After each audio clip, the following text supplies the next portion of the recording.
Christine Guirillier, donc je suis burundaise et rwandaise.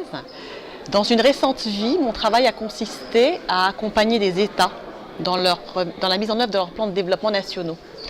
Et j'ai été le témoin, souvent, ici et là, de défaillances des pouvoirs publics à assurer les conditions de vie minimales de leur société.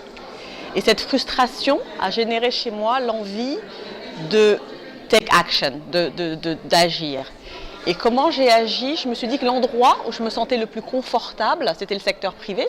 Je suis un entrepreneur depuis que j'ai 18 ans et j'avais envie d'impulser dans les pays que j'accompagnais à minima un embryon de secteur privé.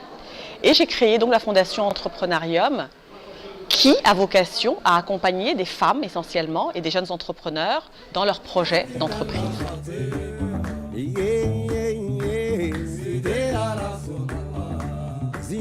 L'Entrepreneurium est une fondation, déjà une fondation privée, qui a été créée il y a 5 ans et qui est présente aujourd'hui dans 4 pays en Afrique, mais avec un territoire d'opération qui est plus large, sur 20 pays. Et ce que nous essayons de faire, c'est de promouvoir d'abord l'esprit d'entreprise, Entrepreneurium, donc comme laboratoire, comme un aquarium, où les gens en tout cas se meuvent dans un écosystème qui réunit toutes les conditions de mise en œuvre des réalisations d'un projet. Donc on va de l'idée au projet. Qu'est-ce qu'on fait concrètement pour ces femmes? Donc on essaie de leur apporter une assistance technique, de la formation, pour qu'elles puissent être en mesure de maîtriser les fondamentaux de la création d'entreprise. Et ensuite, on identifie dans chacun de ces pays une centaine de projets qu'on juge les plus mûrs, les plus pertinents, qu'on finance, qu'on incube pendant une année.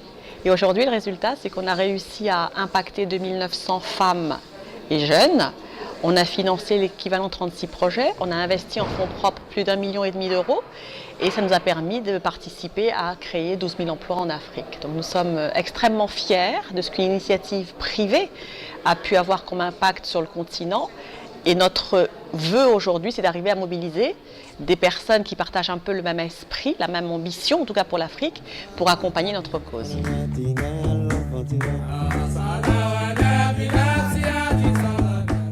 Ce qui est extrêmement gratifiant pour nous, en tout cas, ce qui fait qu'on se lève tous les matins avec énormément d'énergie, d'enthousiasme et de reconnaissance, de gratitude pour même nos bénéficiaires, c'est que nous avons des exemples de success story qui nous nourrissent tous les jours et qui nous inspirent même.